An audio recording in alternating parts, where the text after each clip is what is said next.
meeting to order. Is there anyone to speak to us? Yes, we have one, Ms. Hammonds.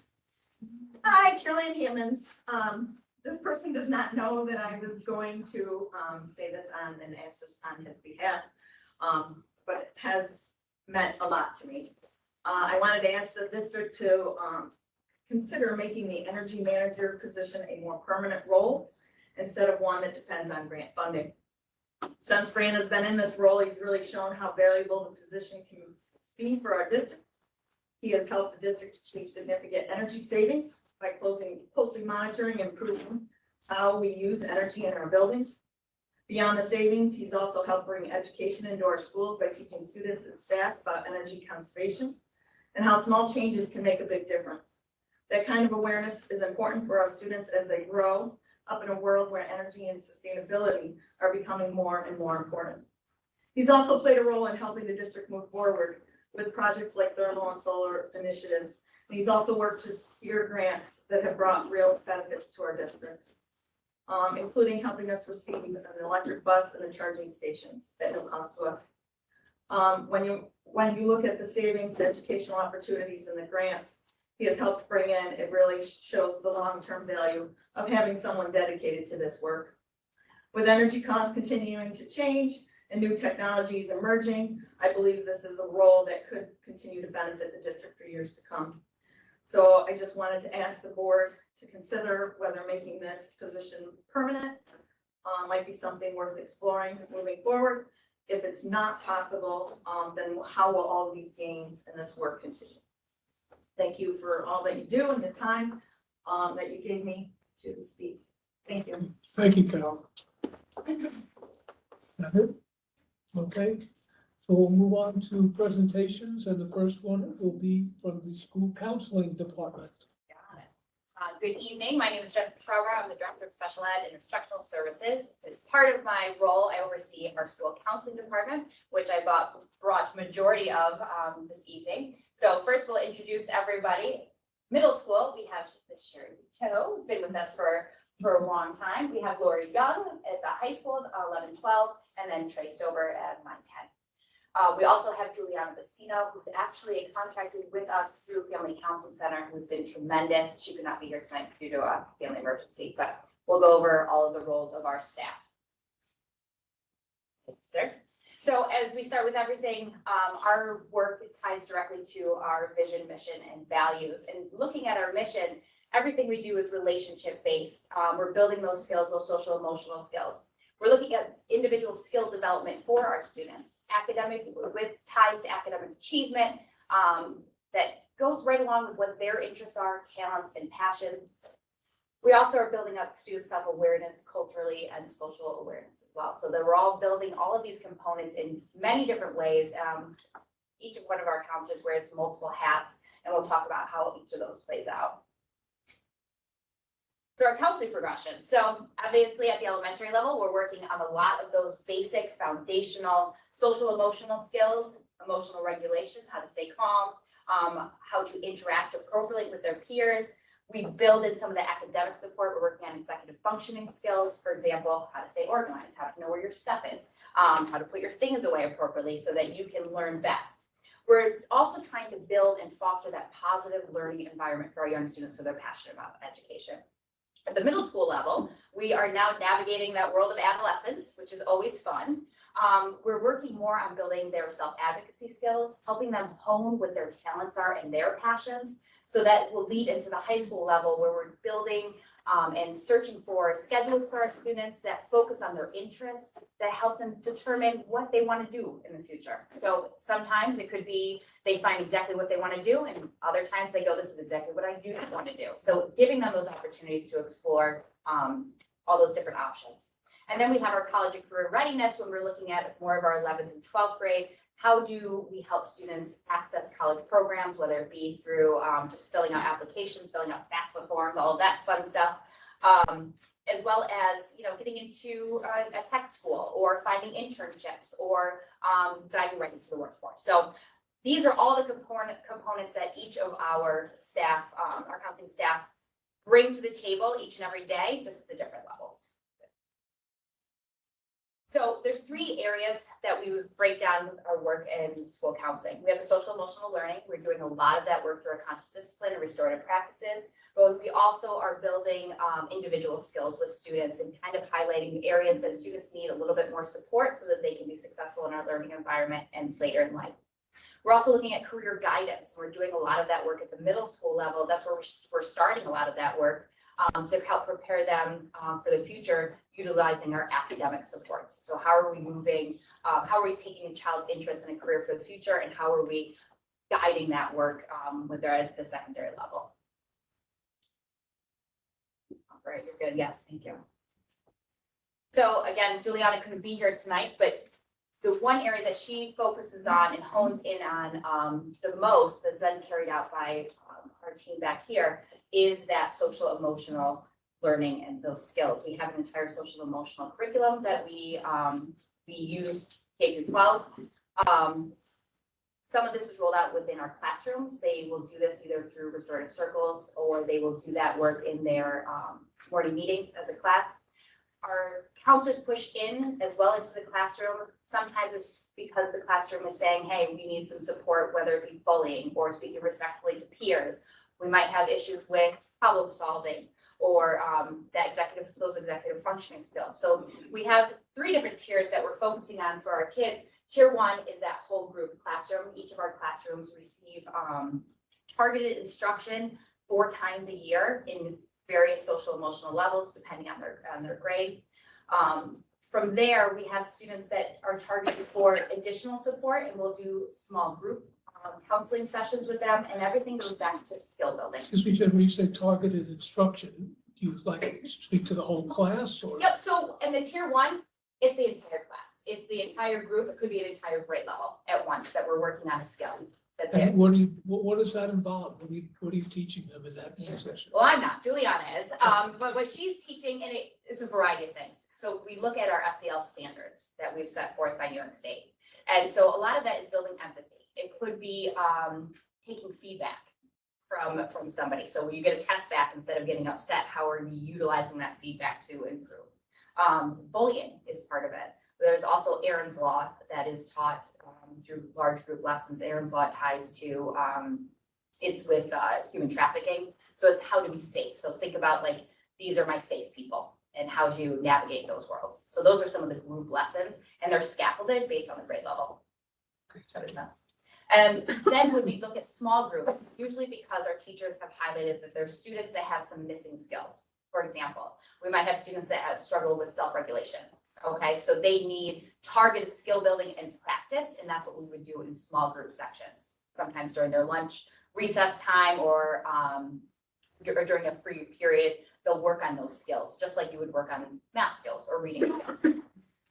For students that have a higher level, we do offer individual counseling as well. A lot of that comes often through our 504 or IEP counseling. Again, it's very targeted skill building, and our counseling staff is getting really good at going, we're going to work on this skill in an individual session this week. Next week, we're gonna apply that skill in a group counseling session.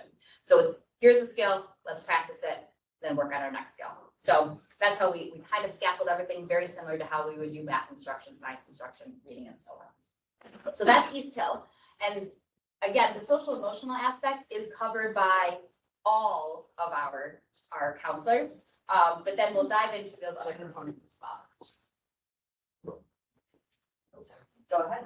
No, you're fine. You're fine. All right, good evening, everyone. Okay, so specifically, I've been asked to speak about the Naviance Career Exploration. We do start that, technically we do like more of the diving into it in 8th grade, but we do some elements of that with the Naviance Career Exploration programs with 6th and 7th grade, where we might choose, for instance, like a personality test to have them get to know themselves a little bit more, and then have it, because with Naviance, there's so many different elements of it where you can go into and have them like not only find out more about their personality types, but also do a dive into career exploration where they might provide different career types that blend in with the career, with the personality types. So it just, really what the purpose is to have the students like really get to know themselves a little bit more through their interests and things that they are good at, their strengths, as well as their personality. They really do love it because it's like, something that's specific for them. And the results are saved right on the Naviance program.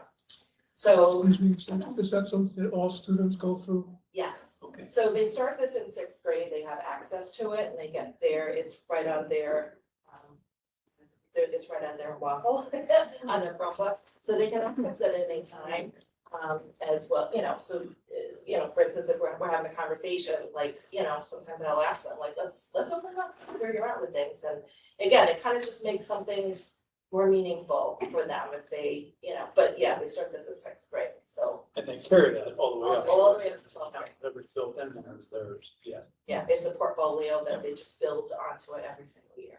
Okay, thank you. So then what we're doing now is we're taking this career, the career exploration, and then we're tying in this data organization. So we take the assessment results, and then specifically with eighth graders, with their career cluster finder, and we're tying that into a Google sheet where they're extracting certain pieces of information and putting it on the sheet, which will follow them into high school. And it helps to, just track where they are with their interests and as well as emerging patterns. It's not a perfect kind of, science, if you will, because it's, some of it's based on, a student has their idea of what they want from the time, some of them from the time they're toddlers. So it's, and sometimes there's family influences that take place, and sometimes it's just something that happens in life that really sways them in one way or the other. So again, those are conversations that we have and that, Mr. Stover has, and, we try to incorporate that too, because that's important for them to, so it's not just based on the algorithm that, maybe career exploration, Naviance surveys might give them, so. So then we do more of this collaborative planning with specifically, it is 9 through 12, specifically I work more with Mr. Stover. And, so at this point, we're literally at the point where we're extracting all the information and putting it on the Google sheet. And then Mr. Stover will come over and help them to, next week he's going to start his meetings for course selections. So again, all this information is utilized, and then it leads into potential, academy pathways, if that's, an option for them. Career technical education later on down the road opportunities, college and career exploration, as well as long-term career development. And the outcome for the students is informed academic planning, increased awareness of career possibilities, as well as there's this stronger alignment between their interests, the courses that are available to them, as well as future goals.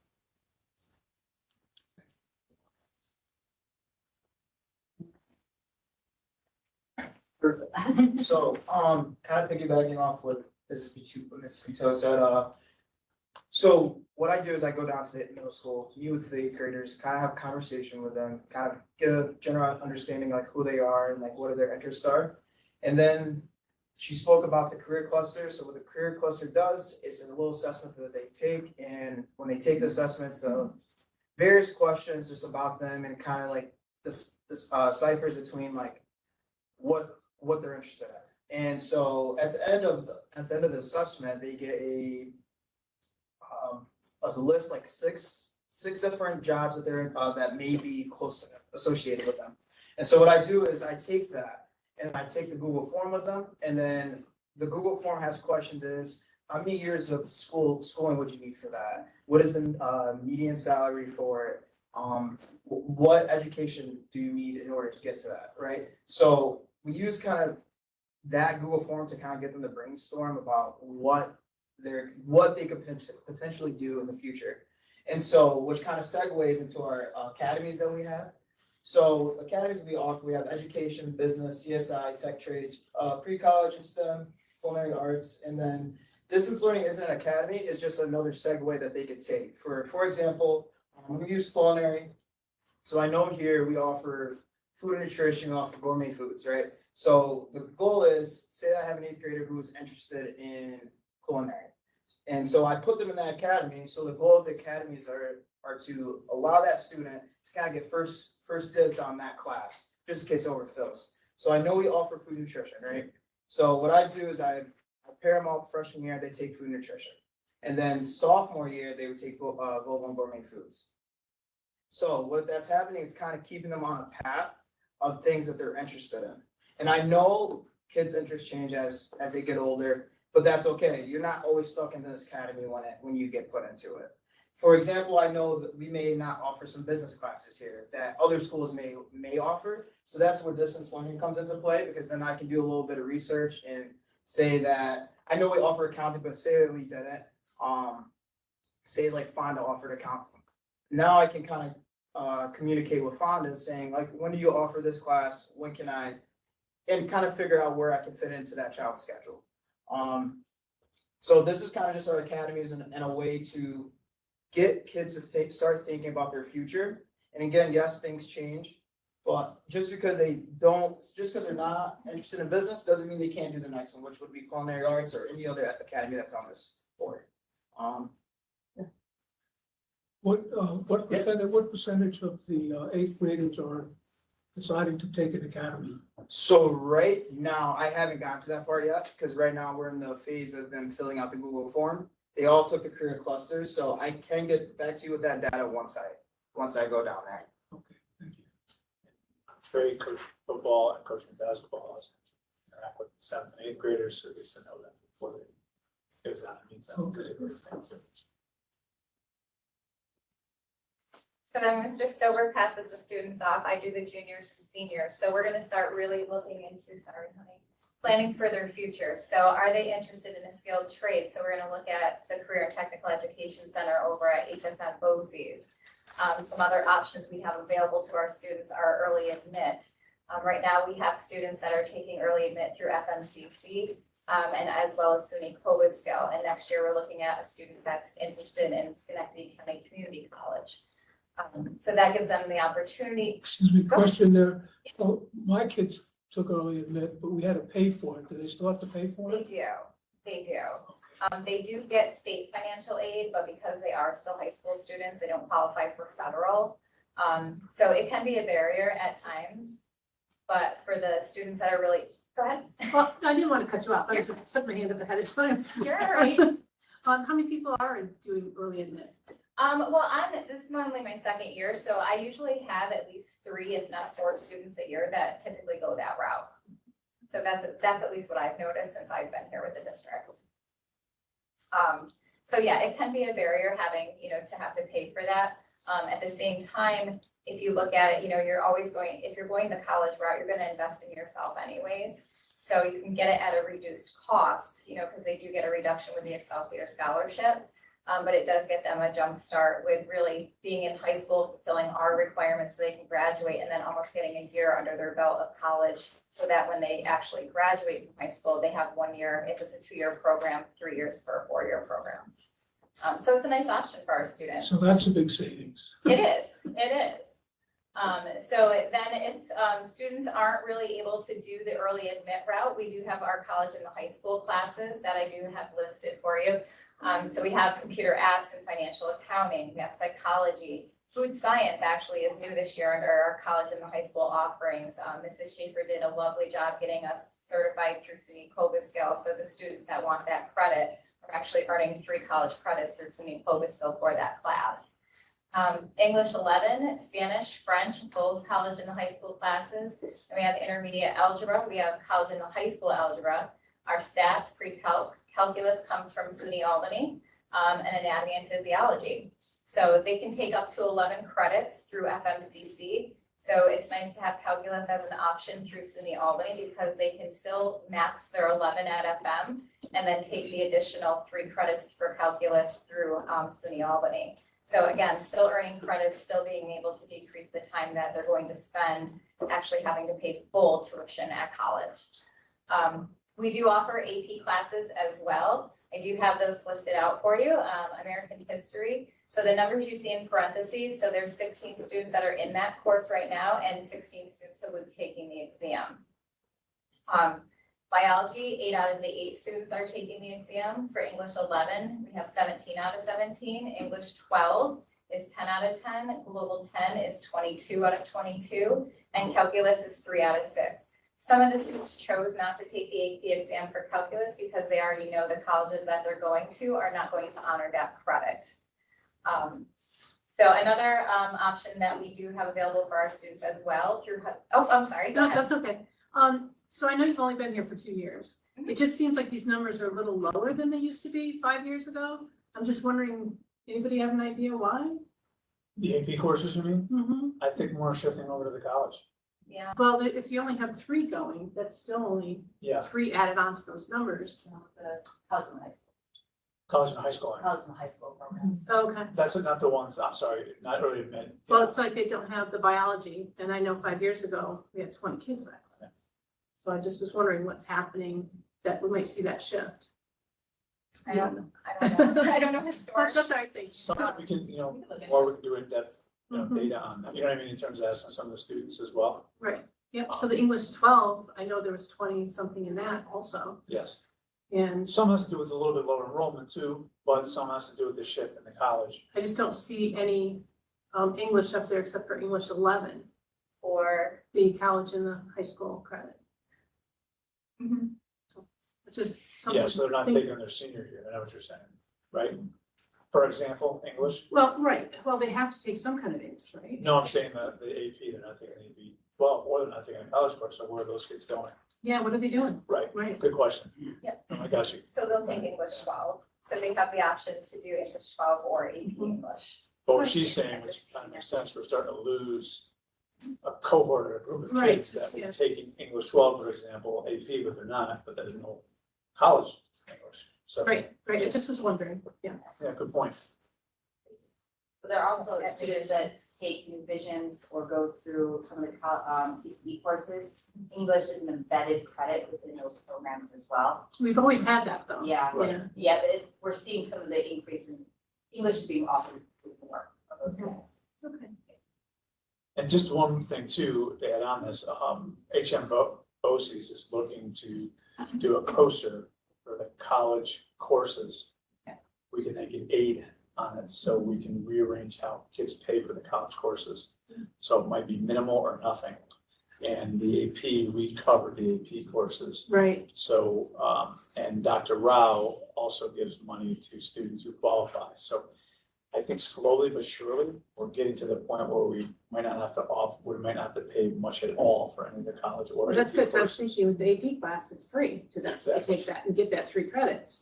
Where you're paying for a college credit, I know it's less than normal, but it's still, I do you tell know, you, for some families, $187 is, yes, that's a steep ask. we are seeing across the board though, in schools, more people going into the college courses Mhm. because of how many colleges aren't taking the APs unless you get a 4 or a 5.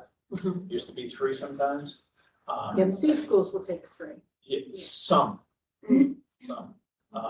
For example, my daughter didn't get one, she took a 3, she didn't get it. So Okay. some of them are not. So I think you're starting to get the shift to the college because at least if you pass it, Mhm. you get I the. really like that you're going to a lot of different colleges and not just one.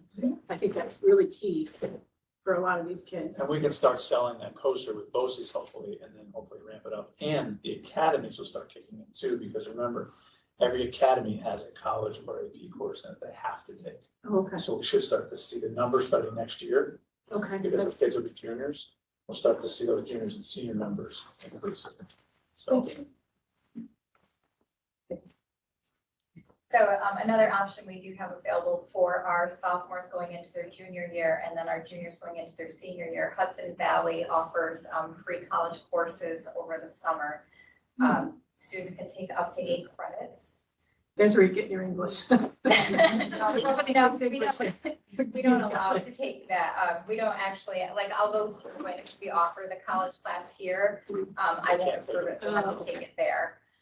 So no, actually, they don't yeah, get we it didn't there. want to trip up and say, take away from our, Right, Yeah. Right. Yeah. No, so those are like more specialized classes. I know some of our students that are interested in pursuing maybe film studies when they graduate. There was some production classes that were offered, but they're nice because they're online, so you don't have to travel. So it's another option. They can have up to 8 credits for free. So Just have one more question. What about art and music? They do have AP classes in art and music. I'm just wondering, is anybody interested in that? Have you had anybody I come? haven't had students that have inquired about it. Do they know about it? And I'm not quite sure. I do, like, when we talk to the students that are interested in like a lot of the music courses, I haven't had them come and ask about AP. I know that they love our music theory class that Mr. Millman does. Mhm. But I really haven't had a lot of interest in, you know, the AP music classes. And I think some of that comes back to what Dr. Nick had mentioned. You know, depending on what you score on that exam, and depending on what college you do or don't go to, you know, I think that's playing a big role right now for kids that are looking more for the dual credit for the college and the high school. Because, you know, whether it's seen as like, if you take, say, for example, calculus. So they might not take it as a calculus credit, but they might take it as a math credit. So at least the college and the high school gives you the opportunity. Yes, you do have to pay for it, and I 100% understand some families, that's another barrier. And that's why the Excelsior Scholarship is nice that, you know, we get through FM and the other SUNY schools as well. It cuts the cost in half. And then I know FM had a special scholarship that they offered certain students as well, and it cut the cost to $0. I know with the AP art, that just is basically putting together a portfolio, which is really good for the kids who want to go into art in college. I just didn't know if we had anybody following that path at all. No, I mean, we do have Mrs. Eggleston's art portfolio class where she kind of helps students with that. That might be something that we could definitely talk to her about, seeing if she would want to do it either. I don't know if she would be willing to do AP or college in the high school, but we could, you know, explore both with her for sure. Thank you. And that shift too is all of our community colleges are now SUNY.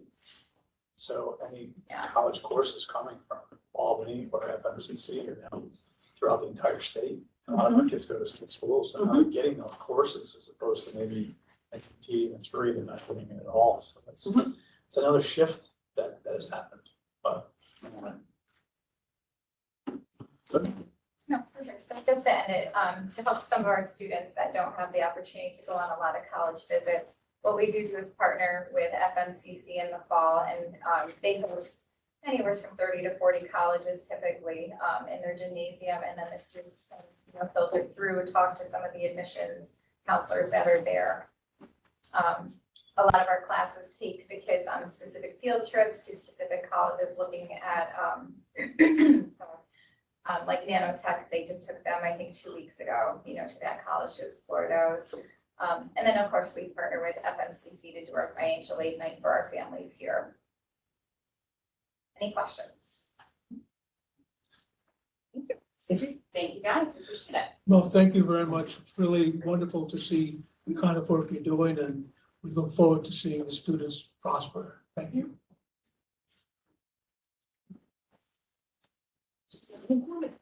What's going on? Okay, next thing on the agenda is a presentation from Senator Fahey. So thank you for coming. Yes, welcome Senator Fahey, who is within our district. She's been a huge advocate of public education her entire career. From when she was down in the Albany area as a water lead, I remember her always on the trail for education and backing it. She was a huge help for our solar project. We were getting caught up with National Grid and everything, and I hated to do this, but I gave her a call and said, can you help us? And they reached out and they kind of bridged the gap for us, which is very nice. Probably pushed things through another month or month and a half earlier for that help. So she's been a huge advocate. She's come to HFM meetings every year for our superintendents. And since she's been the senator here, she wants to come every year with us. So we really can't ask for much more. And I'll tell you what, she's a great friend. I reach out.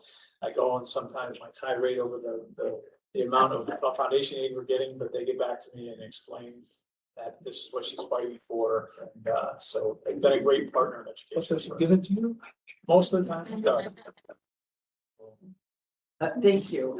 It's very kind and I appreciate it and I appreciate the time. I know you have a busy agenda. Appreciate you accommodating me. Sorry, I was a few minutes late and, but it was great to hear the presentation. I should note, many years ago, I worked at the US Department of Labor as well as the New York Department of Labor. And one of the programs they ran was the career exploration one. I'm forgetting the name of it. It wasn't Naviance, but I'd love to, I'm gonna have to look this one up. I really believe career exploration gives students such an ability to direct and form goals, even if those goals change, I think it really helps the student focus. And the studies, the research and connecting that is so important. I've sponsored bills also on internships for college students, because even when they hit college level, the average student will change majors 3 times. And, in asking students to, when they start looking at colleges at 16, 17 years old, to try to figure out what you want to be when you grow up is extremely difficult. So, knowing that people do change careers, knowing that they change majors in college, I think it's wonderful that you started in 6th grade. I have a couple of more copies of these. I have no idea if you want. Watch those wires. I have just a couple of them if there's an interest. These are really just, it's just a very brief summary to talk through. Last year I took a lot of your time, but it's just a way for me to step out during the budget and try to let you know we are advocating. We are, there's a lot. Once again, the budget is always a tremendous financial struggle. We spend more on education than anybody in the country, any state on average, but it's every year the costs are rising, right? You have contractual costs, you have utility costs, nothing is getting easier. The EV bus thing is actually driving me crazy because it's so frustrating. I don't think anybody could have predicted in 2018 just how difficult this would be in terms of nobody predicted the pandemic. Nobody predicted the international energy market in an upheaval after the invasion of Ukraine. And now we have Iran. And so all of these, we really expected to be much further along. But I'll get to that in a moment. So even though we spend more than anyone, there are demands, and we value education in this country. In this state, I should say. So what I sent around is really based on the governor's proposal, the executive budget. That's what the governor proposes. And again, we in the Senate then respond to that with what we call a one-house resolution. The Assembly does the same thing. So everybody puts forth their budget proposals, all 3 entities. By the end of March, by April 1st, we are supposed to have a fully reconciled budget. So just today, we adopted our one-house resolution, and now the Assembly did the same. Now more intense negotiations begin. We're billions of dollars apart, which even in New York is hard. And you've probably seen there's a lot of fights over whether we raise the multi-millionaire taxes or not.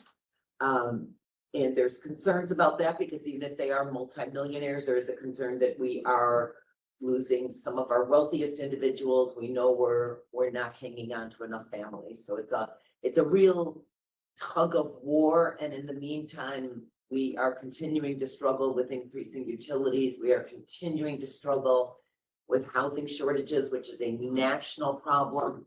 And now, now we're going to see prices rise again with just the overnight spike in gas prices. So all of that just compounds things. And when the stock market, our Wall Street really drives our overall budget, when that starts to get erratic or lose money, we all suffer, right? There's no bigger driver into the New York economy than Wall Street, quite frankly, or into the New York State budget. So that's just a precursor to say these numbers are already out of date. And I will also say I represent about 20 school districts. It's 15 to 20, depending on, I have tiny pieces of a couple of them. So in some ways I'm over 20. I'm afraid Canajoharie has the toughest budget numbers of any of the districts I represent. You are one of the smaller ones, as you know. You mentioned the population loss or enrollment loss. So you are, in terms of the presentations I've already made this year, you're the only one that has the negative numbers. But I will say the Assembly and the Senate did come in with more funding for foundation aid and education overall.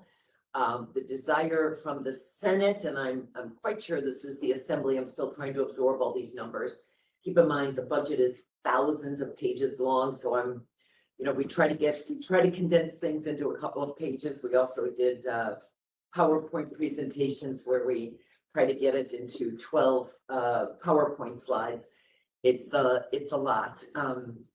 The bottom line is the Senate and I think the Assembly, the minimum foundation aid increase in our proposals would be 2%. And in many ways going beyond that. So you will see these numbers change. How much they change, I don't know. The great news, which is obvious here, is that after years and years of advocacy, some of you may remember that I said I was in the Assembly for 12 years, representing most of Albany County. Now I have Albany County, Schenectady County, and Montgomery County. But after years of advocacy, one of my favorite pieces of the budget is that we are finally addressing UPK. So you have a significant jump. You're going from just under 4,000 per student to over 11,000, almost 12,000. In fact, you have one of the highest jumps of my entire district. Most districts are going to 10,000 per student. You're just a hair under 12,000. That's based on a lot of factors, but it's just great news. I live in the city of Albany and have represented Albany for many years. It just has been a top issue we have been advocating on, is to get those numbers up, because most districts, for every pre-K slot they filled, they were losing money. So everybody was trying to do the right thing and provide pre-K slots, provide pre-K education, but literally losing money. I assume you were the same. Yeah, Losing we money. had on each $348,000 for like 12 years, same amount, even though costs rose. We wrote a grant a couple years ago to extend it, so we got extra money, and then this came in, so we got the per pupil, not only the original amount plus the grant, so that's why we're seeing such a huge increase as well. It's great. Nice. Yeah, everybody is So we're seeing a finally jump. out of the negative. Out of the negative, and it was the same in Albany and a whole host of districts. And again, folks, we're trying to do the right thing, and I commend you for it. Because pre-K is something, it's always the most popular part of the budget. We have 3 and 4 year olds. And you have a universal for 3-year-olds, any child that requests it. No, we have a certain amount. We only have a certain amount of slots. It's a certain, so is it a lottery then for the slots? Yeah. Well, I Full commend, day both, sorry, full day both. full day. I really commend you because Albany has a grant for it. Most of the rest of my district does not have 3K, and that's where we're moving. We're giving a lot of funding this year to New York City, and we're trying to get that replicated throughout the state. One for more childcare in general, but I think they're both important, but I think doing more on 3K really sets the students up for higher academic achievement. So I commend you for that. You're once again ahead of the game, just as you are with your energy investments. So this is, it's great news. Sorry, the other news isn't as good. We will not see new budget, what we call the budget runs, until we are just ready to pass the budget. In other words, till the end of the month or so. We knew these were out of date, but we don't do new budget formula runs based on these one house resolutions. They don't run the numbers on that because it's all it's too speculative at this point. So right now, this is what you have, but just know we just passed it today. It was a split vote, but overwhelmingly passed with the Democrats to increase the amount. So that's 2%. to minimum 2%. Most are over that. We will seek again to see if there's bullet aid if we still fall short in any way, but everyone will be the flat 2%. I do think that will hold. There's a lot of interest in it, and there are a number of districts that ended up at that 1%. And again, given that your utility, your contractual personnel issues are rising more than 1%, there is a real interest in trying to get that number up. So our budget right now is $735,000 of use of fund balance and reserves. built into it. Now, we have fluff in some of the accounts, so we hope that doesn't fall out, but our anticipation is 730,000. That's where we're short. Well, and I know you really took the hit on the expense base, aid as well, which is always a unpredictable one. So that's, we're still doing great on the, school lunch program, which, has turned out to be incredibly popular after the lunch and breakfast. It's now universal as of a year ago. That took years to do. I will say I was at first a little more skeptical of it because I'd been constantly pushing for after-school funding, and I knew it was kind of pulling away from after school, but it has turned out to be incredibly popular. I'm very pleased. We're still falling short on after school. I don't know if you get any funding in after school programs. You don't. Okay, yeah, that you're not alone. And we've got to get, so for me, that's going to be one of my next big pushes. I should also add, I've had the bill for about 12 years. I've carried the legislation for pre-K transportation to make it reimbursable by the state. It is in the one house. We did get it in the Senate version. It costs tens of millions of dollars. I'm not going to wager that it will survive. It has tremendous bipartisan support. Again, I've had that bill for years. I keep saying I won't retire until we do it. But part of it is the school age. The fact that even a 4-year-old, the ones with the late birthdays, still require booster seats. So if you're still 3.5 entering a 4K program, I personally believe we should change the start date such that all children are 4 for the 4-year-old program, 5 for kindergarten, and then we wouldn't have this problem of needing booster seats and needing extra personnel. There's a lot of resistance to that. I welcome your comments on it, but we are an outlier. New York is one of only a few states that allows 4.5-year-olds to start kindergarten. Until most states have a September 1st cutoff, but that's part of why we've been unable to fund the transportation despite all the support. A big push this year by the governor, which I think is important, on literacy and including the science of reading and math. So a push there. You've heard about a few of those pilots, and more literacy and math tutoring. Teacher pipeline continues to be a challenge. Welcome your feedback on that. I'm just racing through, and then if time allows, happy to take some questions if appropriate. The buses I already mentioned. One of my colleagues just did a terrific opinion piece in Syracuse, one of the Syracuse papers, about needing more flexibility there. I know you did all the right things. We've talked about this extensively. You did all the right things trying to move towards zero emission buses. The technology has not been there. I heard Canajoharie, a school district I don't even represent, did all the right things, bought 10 EV buses, and they were sidelined for the month of January. The technology has actually been very disappointing.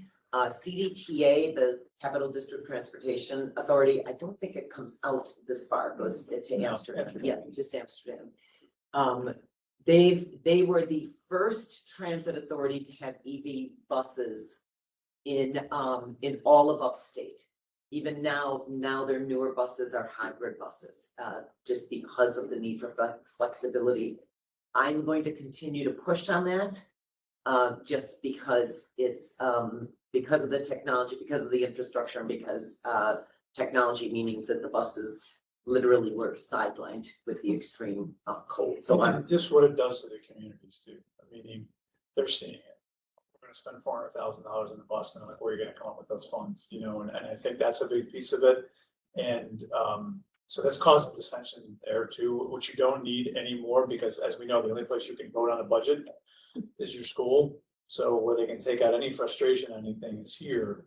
And the costs are they're unrealistic at this point. And we had a bus this year because we finally got a grant from Energy Manager, put it together for us. We couldn't drive the bus many days because it was too cold. It would heat up. So to have a whole fleet, and the 2-year extension really doesn't help you too much, only because the 2035 date is still there. So you just crunch the number of buses you need in 5 years as opposed to 7 years. So, I fully agree, and I say this as somebody who once sponsored legislation on this. It was a different bill that passed, but again, in 2018, I was told, because I remember I bought an EV hybrid car, a plug-in hybrid.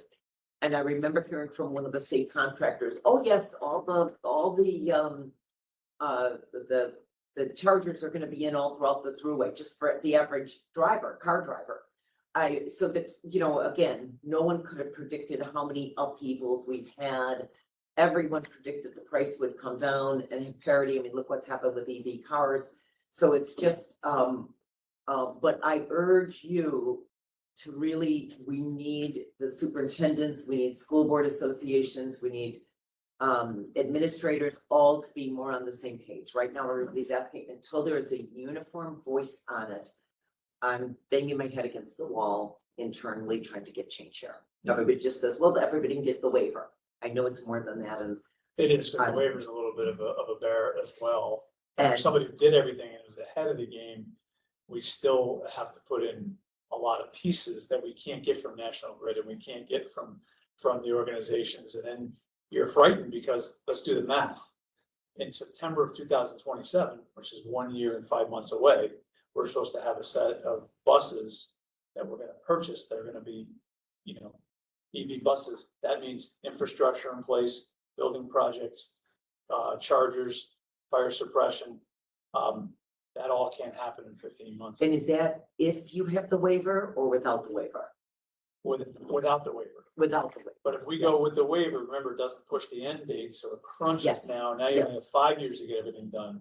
So that's, if they don't push everything up a couple of years, we're just asking for trouble. And I agree. think you said Taconic Hills, which is a good point.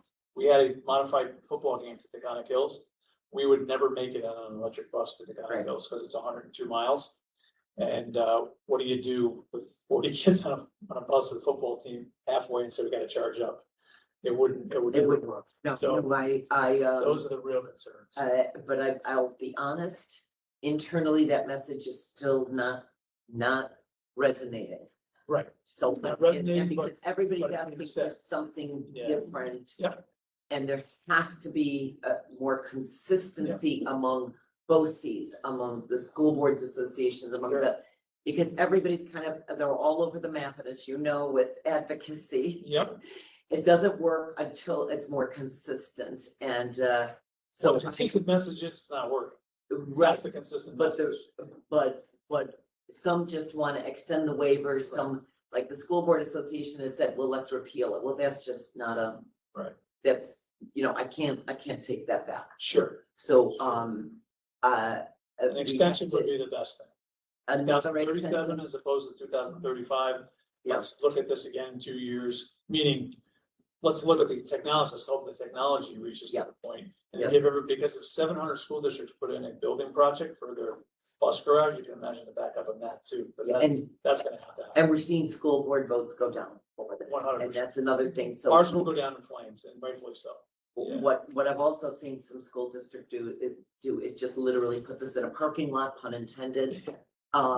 Just really just put the whole thing off for now, which is, I know that's risky too, but it's because of the concern about having previous school budget votes go down. It's a And It's the a mess of a concept situation. transportation aid, if you don't shift to that, that's been the word out there too, just to let you know. that People that feel they they're what, gonna lose transportation aid if they don't shift to those buses on time. who's threatening the transportation? That's what the word is out there. May not be true, but that's what's floating. Okay. So just If something. you see anything on that, please feel free to forward it, because No problem. that I have not heard. Thank you on that. Yeah, so I'll absenteeism, I just wanted to mention, and I welcome your feedback on this. We've had a terrific, conference call on it. Clearly you have time sensitive and, critical absenteeism data. The front facing, the public facing absenteeism data is at any given time over a year old. So what we see on the SED website right now is from the 23-24 school year. So literally almost 2 years ago. So one of my pieces of legislation is to just update that. It means software changes and a few other things, but we are having good conversations with state ed about that. The other piece is to look at some pilot programs, on other model programs and what we can do with, absenteeism, because we are struggling. I'm also getting a lot of feedback on that it's how multi-layered this problem is with, families, and working with, OCFS, the Office of Children and Family Services, on the Child Protective, hotline. That there's, not enough teeth and not enough tools to help when there is a family really struggling. So it's multi-layered. I'm not telling you we've got any fast answers here. But I've just yesterday had yet another conference call with myself and a couple of other elected officials, state legislators with state ed. So I think we're trying to shine the light on this. And if nothing else, once we can shine that light, we're hoping to look at a few things, whether it's incentive dollars, whether it's just getting more real-time data, because, you know, what gets measured gets done is one of my favorite public policy lines. So I'll stop there. I welcome, that's just tossing a few things out. Again, we won't have any final answers for you until the end of the month. If usually we go a week or two later, who knows what will happen this year. Every year is very, very different and unpredictable. The good news is, talking to educators, that there's always, this is one area of the budget I can confidently say there is tremendous bipartisan support. And the late is, I know you guys fight the battle, but it's deadly for someone like us because we don't have a choice. We have to pass a budget at a certain time.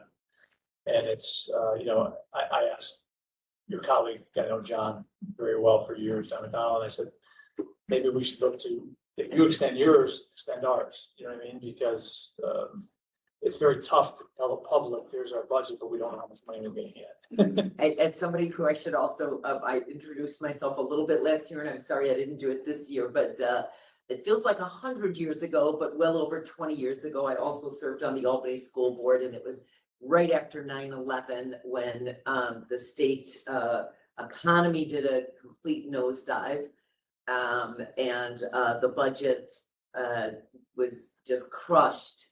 So not only were later budgets, it was a complete slash and burn because of the horrors of 9/11 and what it did on the state economy. So my entire 4 years on the Albany school budget were nothing but red ink. Yep. So I hear you, I understand, and quite frankly, I'm always willing to go around the clock. This governor has a slightly different strategy in terms of how the budget gets negotiated. She likes to do the big issues first and then everything else. It was the reverse under her predecessor. Both have run into some delays, but all I can say is please keep yelling on that. The problem is you know, your votes, it's not as, it's hard for you to push back a date, so instead of. Easier today because of, social media and getting That's stuff out. So I mean, if they relax the laws in terms of the amount of days, we have to let people know because it's not like it used to be. We can get stuff out very quickly. Right. Just saying it would help districts, extend their budget timeline to help us make sure we can have the funds. It's just tough to tell the public, we don't know what the budget's gonna be yet, but here's a newsletter. And so, I agree. and I understand where you're coming from too. You guys are fighting. Right. It looks a little less controversial this year, but maybe I'm wrong. A number of people have actually already said that to me, like, wow, is there anything that's, gonna make the budget late this year? And I've said, I am not even getting my hopes up this year, because a couple of years ago, I was in the assembly when they said, oh, well, it's gonna be there's not any big things, and the budget was 3 weeks late that year. So, I will say though, in terms of pushing back the deadlines, because often the voting machines are needed for the state primary, there's, one problem can create another. No doubt. So that's anything else? I really, Questions? I know you have a lot. I to have two present. questions, but Of it's not course. specifically about what you just said, but it all would affect education. One is about this taxing the rich question. My understanding from everything I've ever read about it is it does not really result in rich people leaving the state the places where those taxes have been enacted. And I was just wondering if there's any sentiment in this assembly or Senate to move on in that direction, even though I know the governor is dead set against it. Yeah, we are one house, proposals from the Senate and the Assembly do include, increased taxes. It's 0.5% more on those making over 5 million and on those, slightly higher on those making over 25 million. He So, keeps increasing yes. my salary, so I'll. There you go. So in case that might affect you, it is an extraordinarily small, part. I'm not sure I have anybody in my district that, maybe I do, that would be affected by that. So we do increase. There's also a couple of other small pieces where we fund. Where we end up on that remains to be seen, because, I'm just gonna tell you both sides of it. I supported what we did. I just voted for this one house proposal. But I will tell you, the economists and the statisticians on this are on both sides. There is data to show that we do lose a disproportionate share of the ultra wealthy, but we're also losing middle class families as well. So I can argue both sides, is the bottom line. I can tell you both sides of it. I'm just trying to tell you where the research is. We are losing a disproportionate share of the ultra wealthy. So you have to really go at these issues with a chisel. And it's not just that. Sometimes it's also about how we grow our small businesses and medium sized, and then as well as attract corporate businesses. So it has a bit of a ripple effect, and we are seeing wealth move to Florida, to North Carolina, to Texas. So we are seeing that. How much rate, again, that's where everyone argues. In the end, I think we are trying to take a reasonable approach. It is a 0.5% increase. Personally, on a personal level, I do think the ultra wealthy should be paying more. Because, you can't pull this out of property taxes. I think voters, for the most part, raise more concerns about property taxes. You can't tax utilities more. You can't, there's few other places to go. You can't So- spend $5 on your registration. You can't, right, there you go. So it is a chiseled approach to try to find there's a few others, gold bars, I guess, bullions. I don't own any, so I don't know a lot about this. But gold bars evidently the taxes had not been raised on those for decades. So we have done a slight increase there on those who transfer gold bars. Seems crazy, doesn't it? But we are looking at the folks that are mostly affected, for somebody who is ultra wealthy, they actually gained money under HR 1.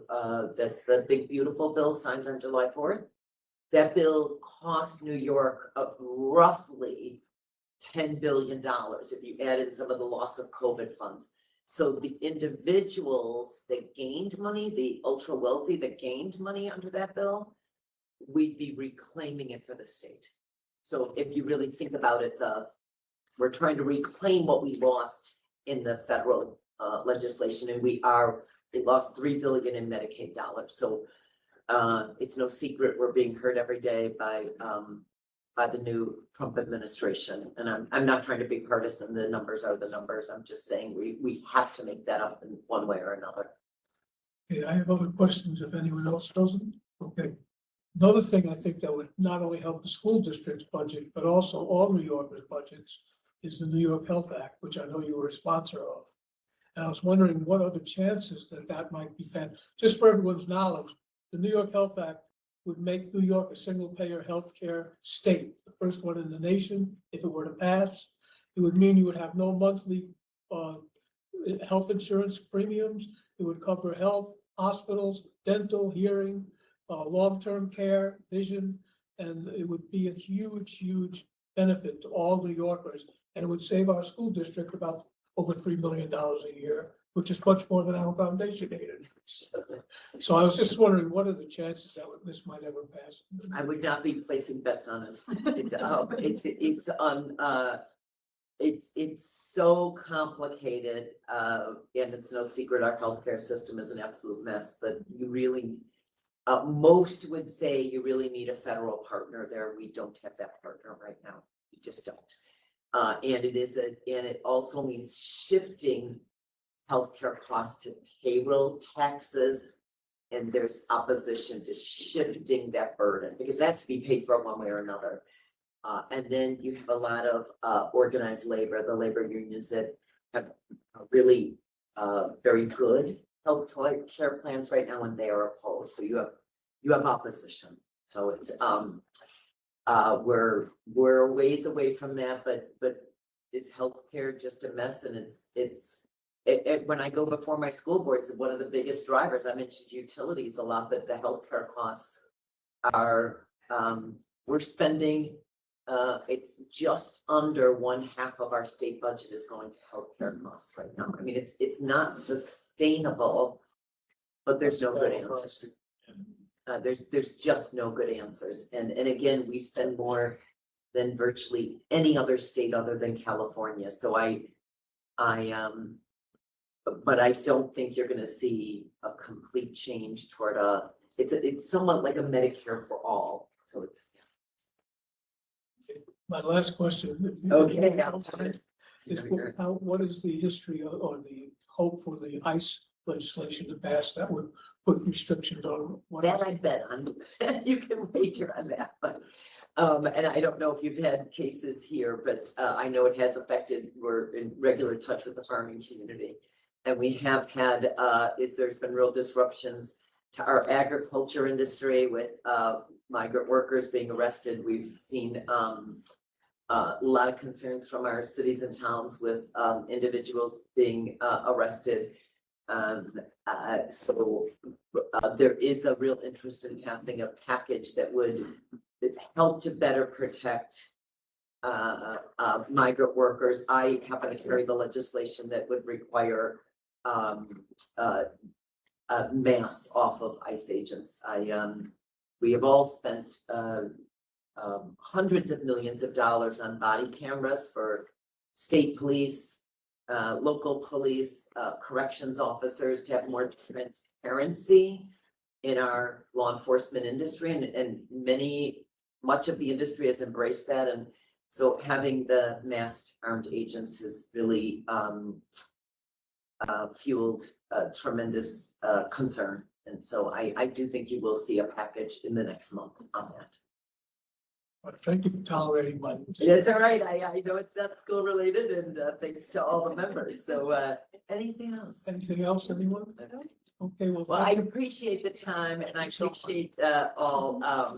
It's again, there's just to give the students a order of magnitude. At any given time, there's about 10,000 bills in play. Only about a little over 1,000 of those ever make it through, but only 10 of those are the state budget. And the state budget is thousands of pages long. So it just gives you a sense of how it, as somebody once said, it is drinking from a fire hose. It is a lot in terms of what we fund for teachers, for equipment, for roads, for bridges, you name it.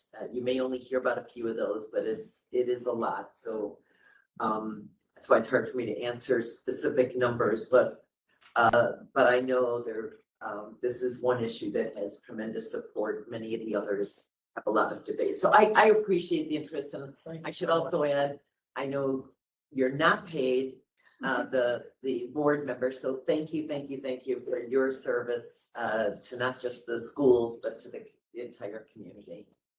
It is really important, and I hope the students and families recognize how much time you give. So thank you for this time. Thank you. And I apologize if I took over the meeting. Thank you for having me. Thank you so much. Thank you.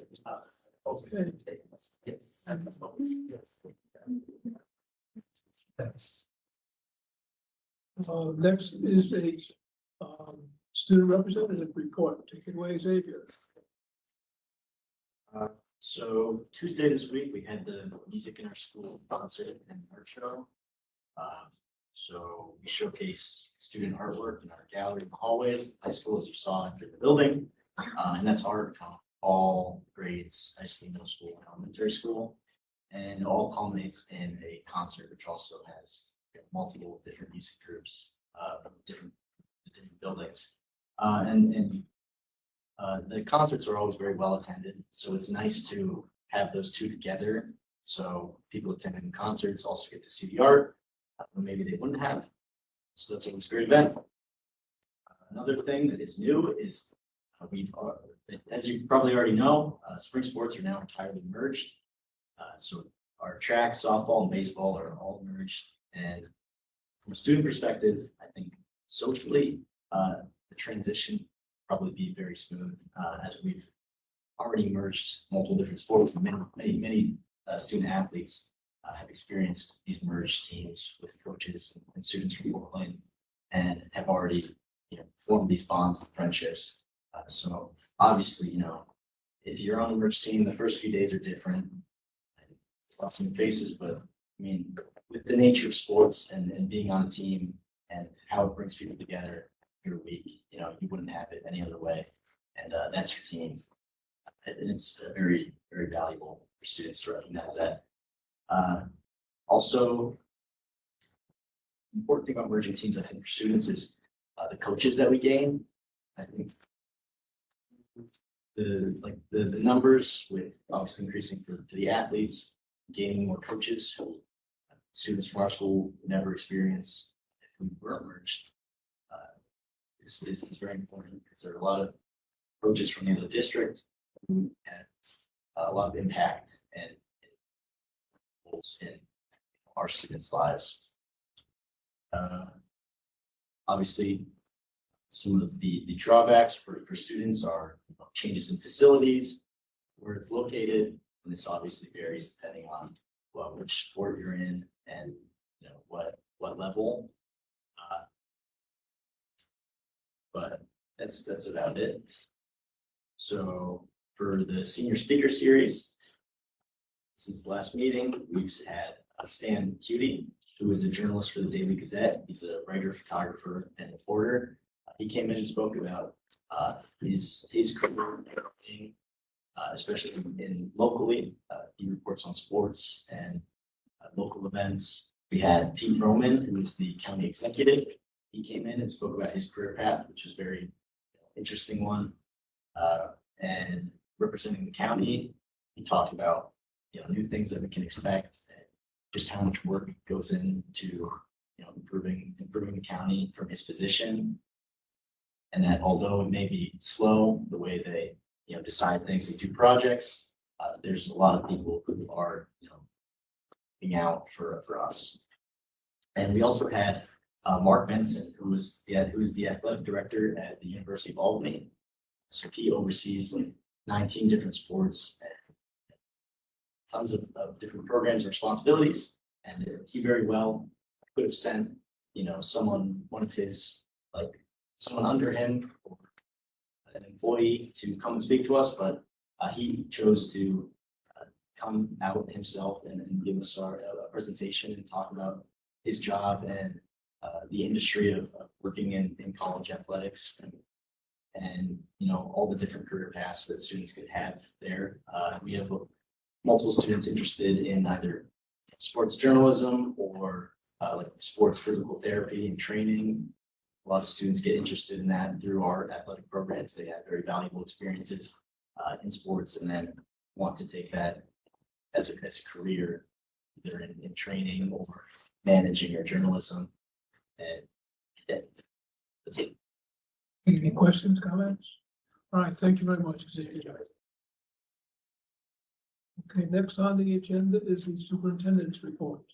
Just some updates on the merger process.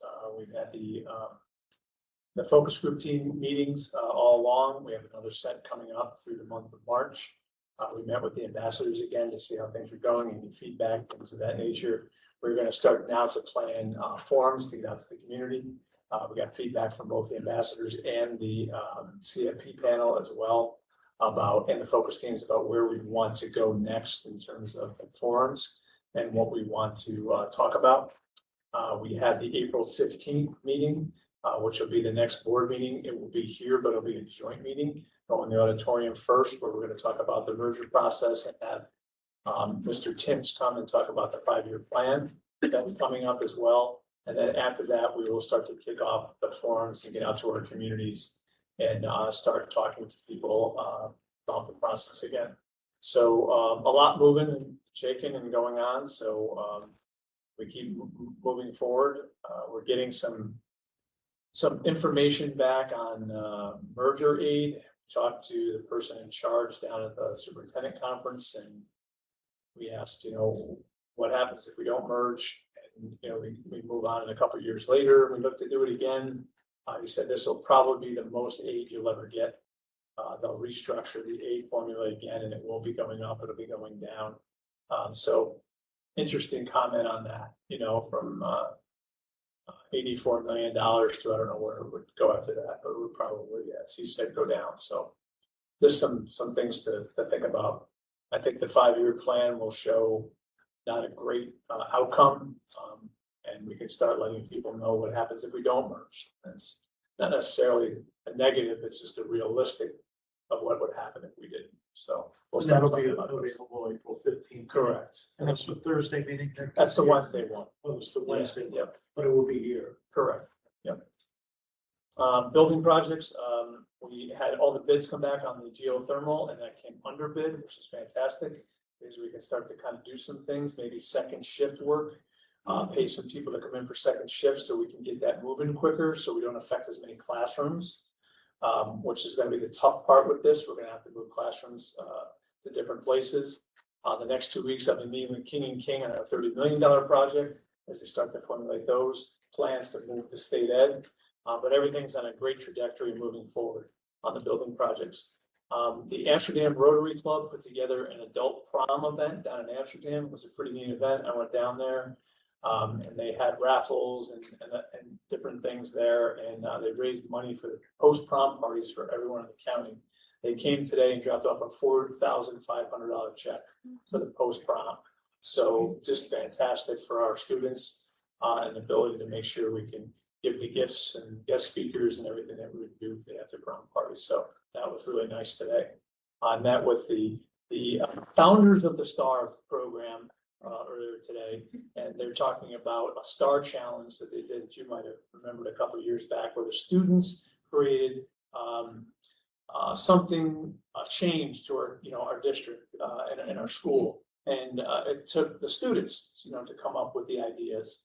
And so it's going to be a challenge to have the teams go out and craft what they think the best idea would be for a change.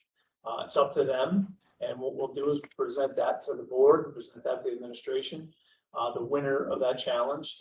We'll get behind that change and help with advancing things to make it even better than we have it. So great thing. I'm glad they came to me and talked to me about it. I had a little misconception about it, so I'm glad I got it figured out. And I think it's a great idea. And I think it's something we should probably do every 4 years as a new cohort comes in. So we'll talk about that as we go. So exciting stuff for the most part. All set. Okay, thank you. Any questions, comments? Okay. Moving right along, Finance Committee report. Finance and the budget wrapped up into one. Can you put that budget stuff up there and Leah can kind of go through? Yep. So this is the latest rendition of the budget for 26-27. It includes all of the practical obligations, including retirements and replacements for those retirements, and special ed. So those are the first 4 lines are the salaries for all of that. And then we go on to health insurance. Health insurance is highlighted because we just got some numbers today that our Excel plan is only going up 1%. Crazy because other schools' plans are going up like 15-18%. So I do not think I'm going to increase the health insurance, but we still have a little bit of time to look at that. And remember, that number just isn't Excel. So that's also you know, the other plans as Right. well, as we took a hit for the Medicare Advantage plan. And, you know, your dental and your vision will go up a little bit. So when you see, geez, that's not 1% or whatever, that's all the plans, so. TRS is up a little bit. That's just based on the increase in salaries for next year. We have BOCES highlighted still because we haven't finalized the commitments for next year for all the BOCES services that we use. And the placements for special ed are included in there as well. Debt service, we talked about before, is down. Basically, debt service, the decrease in debt service offsets the increases in a lot of the other categories. So overall, the budget is staying the same. And the other item that increased from last month's budget rendition is workers' comp. Has to go up because we're the workers' comp consortium and those rates have increased. So if you go to the bottom, the revenues, the tax cap calculation is for the approval for later. And the tax cap is at 2.56%. And I put in 2.5 so that we stay under that. Which we've done every year, stay there Yeah. at or just under the tax cap for our community. And as Dr. Nick said earlier, we still have the use of fund balance and reserves to balance the budget because the revenue is just not there in the state aid or the taxes. So the use of the reserves and fund balance is just about $740. And whether we use that, we always hope fund balance falls out, you know, how that works. And we do have some restricted fund balance, so we have that covered too as well, so. There's, you know, there's a buffer there, but as we always talk about, once you start using reserves, that's when it starts trouble, right? Because now you can't fuel reserves in the future. You know, we do our building projects and we always have a capital reserve to cover the taxpayers' impact. Once you start not having fund balance, you can't fuel those reserves anymore. So you'll start to kind of see that dissipate. So we'll see how it goes and but for the most part, it's nice to get that increase in pre-K funding, nice to get a little bit of foundation and hopefully we get a little bit more, so. Good. Nothing really else to talk about with the budget. For the most Just part. one thing, if you do the math on the foundation aid, it's actually less than 1%. It's about 0.8 rather than 1%. So we really need that 2% if we can get it. Well, you heard her come in and say we're the worst this year. It's just. Her, 20, more than 20? yeah, and to say the truth, over 460 school districts had 1% or less. So dangerous. Okay, Why any do you think we're the worst? I think it has a combination of the lower enrollment and still this wealth ratio that still is sticking on us for a little bit, which I don't quite understand. So I think it's a combination of both of those. You know, we're kind of stuck in the middle, it seems like right now. Or some are just poor and losing enrollment, we're kind of have this wealth ratio up there a little bit and enrollment. So it's kind of like a double hit. So what we forget to say, she says, you know, we're the largest state that funds education, but understand this, we're also the you go to New York City, the cost of living there is much larger than if you went to Arkansas or Alabama. So yes, and we have the most mandates in the country. So when we have the mandates we have to keep up with, yes, we're going to cost more. Our healthcare is also more than anybody else, and so is our taxes. So you can understand why they forget to say that sometimes. It just sounds like we're spending more than everybody else. Well, we're really not. It's just the cost of living is different in the state than it is in many others. So, and by the way, the educating the child is different than it was 25 years ago. We want to give the students more, and we should. So it's going to cost more. So, go ahead. Okay, ready to move on? Yes. Okay, we'll go on to approvals. I would ask for a motion for consent agenda. Second. All in favor? Again, just for the students' knowledge, what this does is we just don't have to vote on each individual item. We could just vote on the package at the end. Unless someone pulls one out. Okay, so minutes, anything there? Bills? I just have two this time, so. One is 68349 Trevi Pay.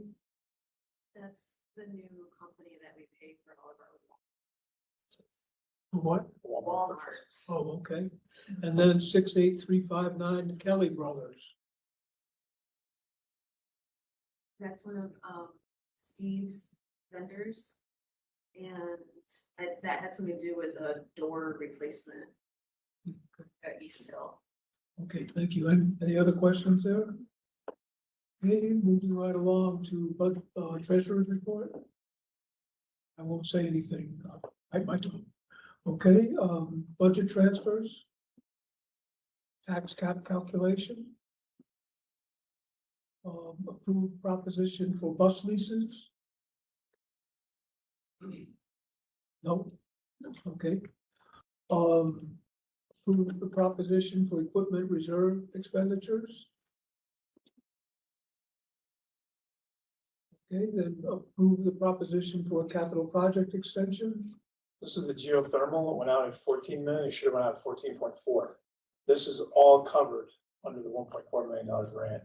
So when Hoskins and Russ drew up the proposition last year, it should have been 14.4.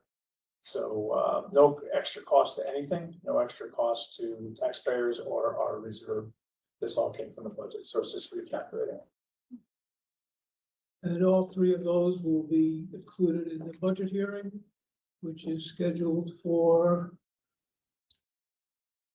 May 7th at 5:30 p.m. We're good with that? Okay, then moving ahead, Anderson Center, anything new there? For an evaluation for a student. Okay, then the King and King Architects, that's a new New architecture architects. firm. It's a very long, I don't know if you looked at it, but it's a very long agreement, so I didn't find anything in there. Community Youth Center Summer Transportation, I'd like to make if I may, I'm sorry, I'd like to make a comment on that one. on this one? Yeah. Yes, go ahead. The youth center, I spend time there with the kids. It's a wonderful program. I think in the summer we have 70 to 80 children there. Costs there are going up like everywhere else. I believe most of the budget is salary. No minimum wages went up. I think we average, I don't know, 7 or 8 young people that fall under that. So we have probably less small business donations than we've had in the past. And I haven't been asked to speak. I'm just speaking on behalf because I spent time there. And before I spent time there, I didn't realize really what a great program it was.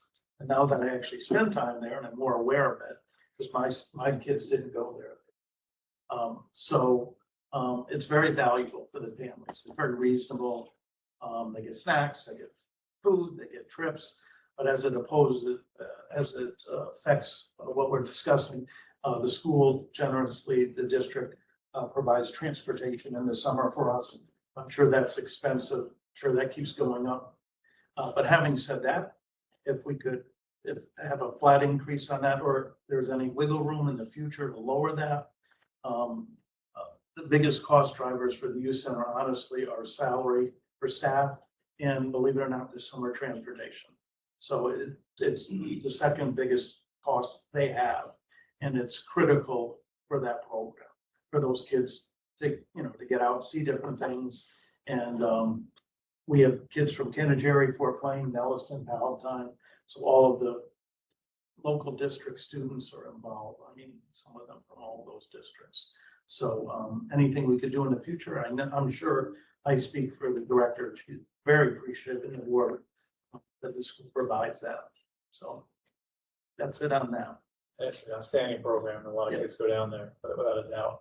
The only issue you have with starting to make certain deals is, remember, the way we work, once we do one, I understand. it turns into everyone else. And that's the dilemma we get ourselves in. So that's a hard pressed thing to do sometimes, but I think we do during the school year, take them down there. And cost of that. So I think At one time, that was just a normal run. Yeah. I guess now it's an add-on run, Correct. if I'm thinking They correctly. they go down later. Yep, so we appreciate that. We're aware of that. Yeah, it's a shame the cost is just going up everywhere. Yep, it's just really important to the community that those kids have another opportunity. And for those parents, anyone's ever had to get a babysitter or try and afford somebody to find someone after school, it's impossible or very difficult. So a lot of families really count on that. I work And- with somebody that has her son go there and it's a big help. Definitely. It is. We even do a homework club with the, if they come, we work even on that, the kids that need that help, the parents. So it's really a valuable program. So We thank were able you. to get them 25 computers through a grant, so that worked out. I was able to Yeah. kind of parlay that with the grant to say it was a sub-component of our district that Yep. they agreed to that, so that kind of helped. Yep. But the other stuff was kind of tough. I know, I understand.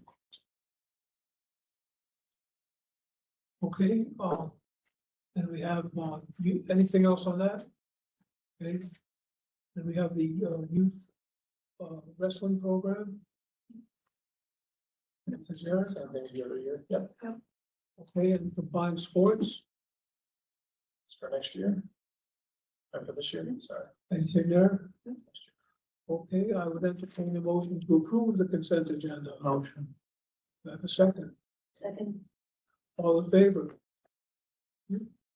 Moving on to personnel, again, I would ask for a consent agenda. All in favor? Thank you. So we have appointing a cleaner who is John DuBois. I'd say I give all of our admin and our directors a lot of credit. As we got people retired, they jumped right on it and posted and interviewed and got the process going. And we were able to fill all these positions, which is, again, fantastic. So I give them a lot of credit because they just stayed on the course and got the interviews going and got some good candidates. So it's worked itself out. So, go ahead. And then we have retirement of Erin Welch, who is a food service and bus driver. And appointed food service worker, who is Audrey Spalding. This is the position taking over for Alan. And appointing a bus driver, who is Audrey Spalding. So what's great about Audrey, she also drives a bus for student, student bus company as well. So she's got experience, she can train. And she wanted to also do food service. So I was like, whoa, hello, welcome.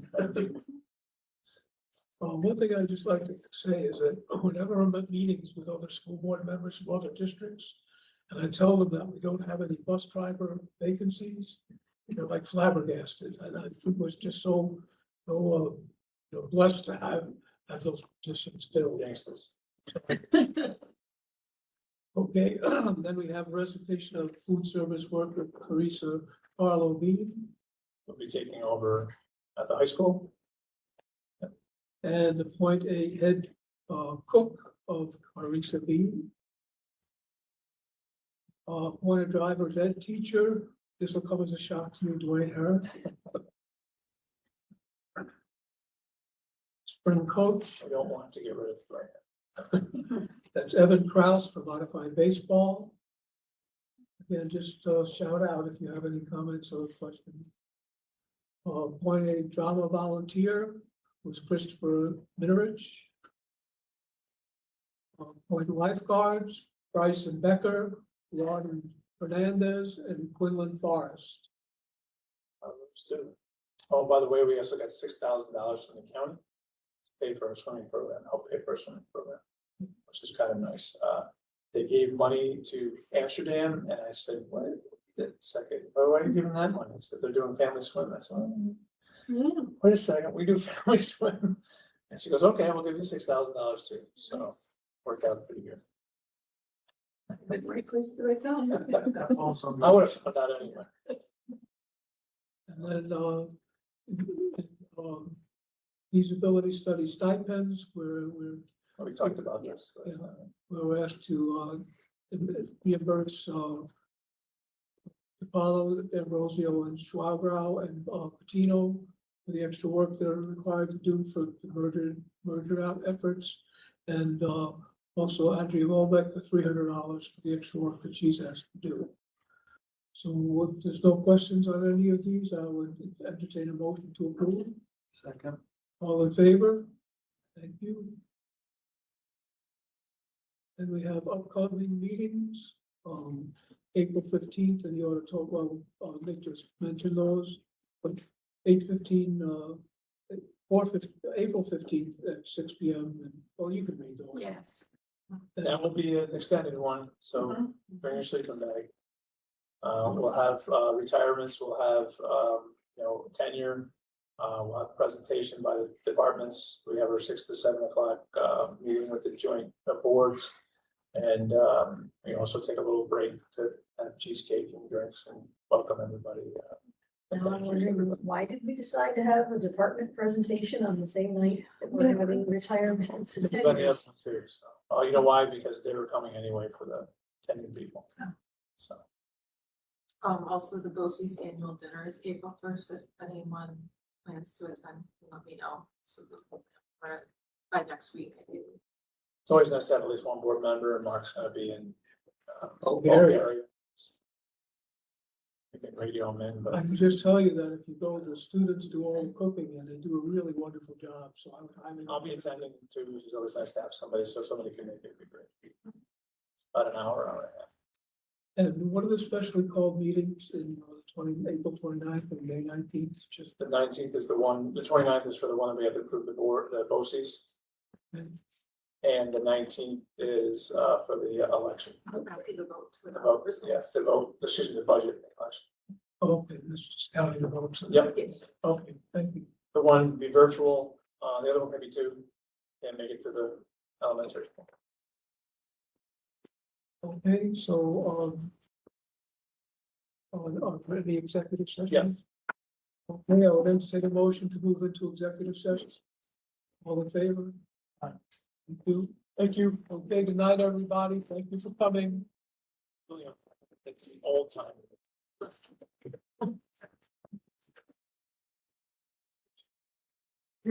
Remember, a year ago, it was 7 o'clock. We come out of executive. Yep. All in favor? All in favor of going home? Okay. Thank you.